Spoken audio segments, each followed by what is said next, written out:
One moment I was reaching for my chair at the head table, and the next there was nothing beneath me. My back slammed into the floor hard enough to knock the air out of my lungs.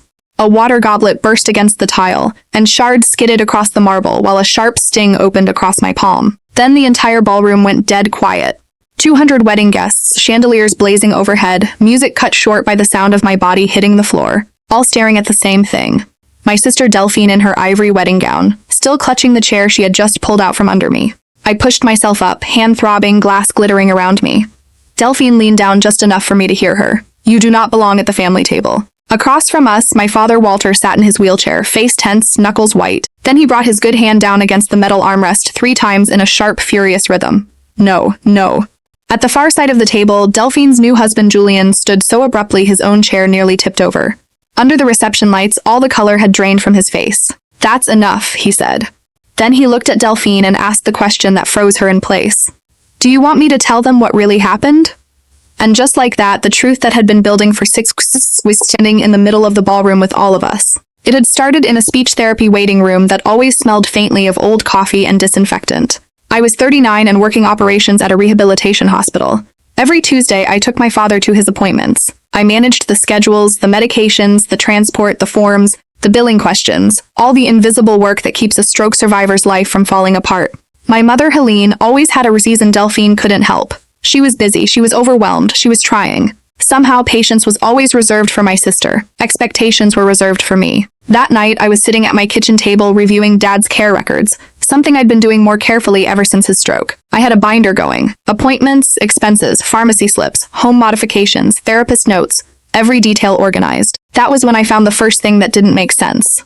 There was a reimbursement check issued to Delphine for accessibility equipment for Dad's bathroom. The problem was, I had already paid for that equipment myself. I had the invoice in my file. Right below that was another charge. $4,000 under a merchant code that had nothing to do with healthcare, contractors, or mobility supplies. I snapped photos of the statement and slid them into the binder. Then I drove straight to my parents' house. When I asked Delphine about the charges, she crossed her arms and told me Dad knew she was handling things. My mother immediately turned it into an accusation, saying I was trying to control everyone like always. My father didn't say a word. He didn't have many words left. But from his wheelchair, he lifted his hand and knocked 3 times against the table beside him. In the shorthand he used in therapy, 3 knocks meant one thing: no. Later that night, back in the apartment I'd quietly rented 3 months earlier with my own salary, I searched the merchant code. It wasn't attached to a pharmacy. It wasn't tied to a medical supplier. It belonged to the Windermere Grand Hotel. My father had not been charged for care equipment or construction. He had been charged for Delphine's wedding venue. I sent her a calm email asking for documentation tied to 3 specific withdrawals. She called me almost immediately, furious, demanding to know why I was investigating her. By morning, she had moved first. She posted in the family group chat a cropped image of a transfer, carefully selected, carefully framed, making it look as if I had taken money from Dad. It was the exact amount I had fronted for his wheelchair ramp. My mother demanded that I apologize at once. I didn't argue. I simply dropped the full receipt into the chat, along with Dad's signed approval authorizing my reimbursement. The chat went silent, but silence didn't mean peace. It just meant the real fight had started. A few days later, I stopped by my parents' house to drop off a prescription refill. My access code didn't work. Before I could knock, a message from Delphine lit up my phone. She had removed my caregiver access for Dad's protection, and the family had agreed I should not be coming by anymore. I didn't stand there begging to be let in. I took a screenshot of the lockout, called Dad's room phone, and told him in an even voice that I'd see him at therapy later that week. He tapped twice against the receiver. He understood. That night, I signed the acceptance letter for a management promotion I had postponed for years while caring for him. I moved my emergency savings to a new bank. I separated every financial thread that could be touched by family drama. Then I opened a blank notebook and started outlining an idea I had been carrying quietly for months. A consulting service for families trying to manage the chaos of stroke recovery. I was building a life that did not depend on any of them, and none of them knew. The following week, I took my binder downtown to an elder law attorney named Bianca Fontaine. Her office was elegant in that deliberate way expensive people make simplicity look effortless. She skimmed the documents, then asked me a question that mattered. "Are you trying to gain control over your father's money?" she said. "Or are you trying to protect your father?" I told her I didn't want $1 of his estate. If I fought for control, Delphine would use that to confirm every lie she had been telling about me. I wasn't after his money. I wanted the theft stopped. Bianca pulled the power of attorney from county records. It was narrow, very narrow. It covered medical and living expenses only. No gifts, no vague family support, and it required records. Delphine had already broken the terms by refusing to provide any accounting. Bianca laid the bathroom invoice beside the hotel charge and drew a red circle around each amount. They were identical. Then we spread a year and a half of statements across her desk. The pattern emerged fast. First, there had been smaller withdrawals, almost like she was testing the boundaries. Then, 8 months earlier, right around the time Delphine showed off her engagement ring online, the amounts jumped. Bianca sent preservation notices to the bank, the hotel, and every vendor tied to the wedding. Within days, one of the planners forwarded an email that made the whole scheme impossible to explain away. Delphine had directly instructed vendors to use vague descriptions on invoices. She knew exactly what she was doing. This wasn't sloppy bookkeeping. It was camouflage. That Thursday, Dad's speech therapist, Renata, asked me to stay after his session. My father could still identify dates, addresses, names, his birthday, who had visited, who had not. The stroke had damaged his speech, not his comprehension. He was still in there, fully in there, trapped in a body that made other people underestimate him. When Renata casually mentioned Delphine's wedding, Dad slammed his hand down 3 times, then used his communication tablet to select 2 words: private meeting. Renata looked at me and said quietly that he had been trying to communicate the same request for weeks. 2 weeks before the wedding, while Delphine was off at a final dress fitting, Bianca arranged exactly that. My father met with Bianca, an independent psychiatrist, and a notary in a private conference room. Using his tablet, he confirmed he had never agreed to pay for a wedding venue, a gown, or anyone's credit card bills. He said the only expenses he had approved were actual care-related costs. He also remembered giving Delphine a text verification code, because she told him it was needed for the wheelchair ramp. That code had not been for the ramp. It had been used to set her up as an approved payee on his checking account. That day, Dad revoked her power of attorney. His hand shook while he signed, but the signature was intentional. That same evening, my mother left me a voicemail in a rage. In it, she admitted she had known at least some of what Delphine was doing, and justified it by saying Delphine would pay it back from her inheritance. Inheritance. As if my father were already dead. As if his care needs were theoretical. As if his remaining years belonged to someone else's wedding budget. 4 days before the ceremony, a fraud investigator from the bank called. 3 weeks earlier, Delphine had scheduled a $28,000 payment to the Windermere Grand to meet the venue's final deadline. Because of the legal hold Bianca had put in place, the transfer had been frozen before it cleared. Minutes later, Delphine called me. At first, she sounded sugary, almost pleading. Then the panic cracked through. She wanted me to contact the bank and tell them the payment had been an early inheritance gift. She wanted me to undo what I had set in motion. I told her she no longer had any legal authority over Dad's finances, and I hung up. Bianca followed that call with a formal demand: full accounting, restored access to my father, and immediate repayment. Deadline: the Friday before the rehearsal dinner. Delphine answered with insults. A bitter woman. Jealous. Trying to destroy her happiness. My mother tried a softer angle. She offered a truce with conditions. I could still come to the wedding because the photographer wanted a complete family portrait, and because Dad was refusing to put on his tux unless I was there. But she warned me. I was to keep quiet and stay in my assigned seat, at a table near the kitchen. I almost said no.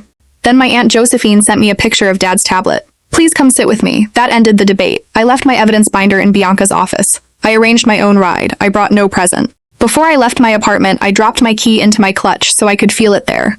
A small reminder that whatever happened, I had a home to return to that no one in my family controlled. The morning of the wedding, Julian called me. His voice was tight. He wanted to know why Dad's name had come up in some kind of billing issue with the hotel. I told him to ask his fiancée. A minute later, he texted me a screenshot from the hotel's vendor portal. There was a huge outstanding balance, a reversed payment, and Walter's name listed as the account holder. Delphine told me your father gifted us the money, he wrote. The hotel says the payment bounced back. At the Windermere Grand, the ballroom looked like a magazine spread. Roses, candles, crystal, the kind of polished beauty people spend fortunes creating. All I could think, looking at it, was how many therapy sessions those flowers represented. How many months of care. How many pieces of equipment Dad would need. At one point during the reception, my mother grabbed my wrist so hard it hurt and hissed that I was to say nothing. Julian spent half the evening staring at his phone near the stage.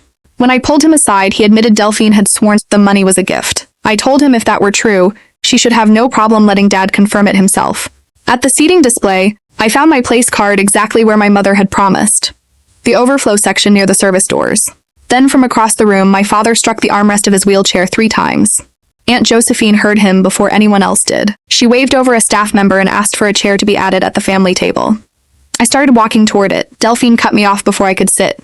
She told me to go back where I belonged. She accused me of trying to make the day about myself. I said as evenly as I could that Dad could answer whatever questions people had. Then I reached for the chair. She yanked it away, and suddenly I was on the floor. The crack of the fall, the shatter of the glass, the sting in my hand, the vacuum of silence afterward. Those were the first things everyone noticed. The next thing they noticed was my father hammering the armrest with that unmistakable rhythm. No, no, no. Julian shoved back his own chair and said, "That's enough." When Delphine lunged toward Dad's communication tablet, security stepped in. Aunt Josephine got there first and placed it safely in his lap. Julian knelt in front of my father and asked him directly if he had agreed to pay for the wedding. 3 knocks. Then, in the electronic voice of the tablet, "No." Delphine whirled on me, screaming that I had trained a brain-damaged man to perform on command. But I wasn't touching the device, no one was. My father kept typing for himself, I understand. Then, Delphine used my money. Aunt Josephine, voice shaking with anger, told the room that Walter knew exactly what he was saying. With the entire reception watching, Delphine finally said the thing she could never take back. She screamed that the estate would have been hers eventually anyway. Julian stared at her as if he had never seen her before. Then he announced that the reception was over and walked out. At urgent care, while a nurse pulled glass fragments from my palm, Bianca texted me. The bank had uncovered an external account in Delphine's name. The wedding money was only one piece of it. When the forensic accounting was finished weeks later, the total came to roughly $120,000 taken over 18 months. Credit card balances, trips, shopping, personal expenses. She had disguised the transfers as caregiver reimbursements to me, trying to build a paper trail that pointed in my direction. It didn't work. The login records showed the transactions came from her IP address. My hospital time card showed I had been at work during several of the transfers. She had even attempted to log in 3 separate times on the night of the wedding to force the final venue payment through. When she realized the evidence was collapsing around her, Delphine posted a crying statement online trying to cast herself as the victim. But wedding guests had their own recordings. Video of her pulling the chair. Video of her trying to grab Dad's tablet. Video of her screaming about the inheritance. Those clips spread faster than her version ever could. A few days later, my mother came to my building. She admitted she had known part of the story, though she insisted she had not understood how much money was involved. She had convinced herself it was all temporary. I told her my father was alive, and that every dollar stolen from him was money he needed to live safely and with dignity. Eventually, the district attorney filed charges. Felony embezzlement, exploitation of a vulnerable adult, and battery. Julian filed for divorce before spring. He mailed me copies of every email exchange he had with the hotel's billing department, along with a brief handwritten note admitting he had ignored too many red flags because he wanted the fantasy of a perfect wedding. At first, Delphine swore she would fight everything. Then the prosecution laid out the full case. She took a plea. Restitution required her to sell her car, drain her savings, surrender returned vendor funds, and give up forever the right to manage another person's finances. Before sentencing, she cornered me in the hallway and begged me to tell the judge our father had intended to help her. I reminded her that she had been given 6 weeks to come clean, and chose instead to yank a chair out from under me in front of 200 witnesses. In court, I read a victim statement made from words Dad had selected himself on his device. It was about humiliation, about being fully aware while others treated him like he was already gone, about what it means to be silenced inside your own life. When I finished, the courtroom heard his tablet speak one final sentence. Simone told the truth. Delphine was sentenced to 3 years with 18 months to serve and the remainder suspended, along with mandatory restitution. Outside the courthouse, my mother made one last attempt to drag me back into the wreckage. She demanded I help pay Delphine's legal bills and write a letter to the parole board asking for mercy. I told her that forgiveness and consequences were not opposites. Then I walked away. Months later, I accepted my promotion to operations manager. The business plan I had started at my kitchen table became real. Anchor Point Consulting took on its first client, a family trying to sort out a medical trust for a loved one who had lost the ability to speak. My father lives now in an assisted living apartment full of sunlight, broad windows, and the ferns we chose together. He orders his own meals. He sets his own schedule. Through his tablet, he makes small choices all day long, ordinary choices, the kind most people never think about. After everything, those ordinary freedoms feel enormous. My mother visits on Tuesdays now. She brings gossip and magazines. She no longer controls anything about his care, his house, or his money. And one quiet evening, sitting at the secondhand dining table I built with my own hands, with Aunt Josephine pouring water and my father tapping across his screen, he typed 3 words I will never forget. This is family. Not blood pretending. Not loyalty demanded through silence. Not love that excuses theft. Real family. A few days later, my business phone rang. A woman I had never met was crying so hard she could barely speak. Her brother had accused her of stealing from their father's care fund. I didn't feed her platitudes. I took out a blank folder, uncapped a pen, and told her to breathe. Then I asked her what records she already had. Because sometimes being the strong one is misunderstood. People think it means absorbing the damage, keeping the peace, swallowing the lie. It doesn't. Sometimes being the strong one means building a file, saving the screenshots, preserving the receipts, and standing in the truth long enough that no one can bury it anymore.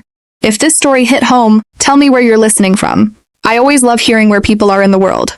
Thank you for being here, for listening, and for all your support. And if you want more stories like this, stay with me. There's more coming.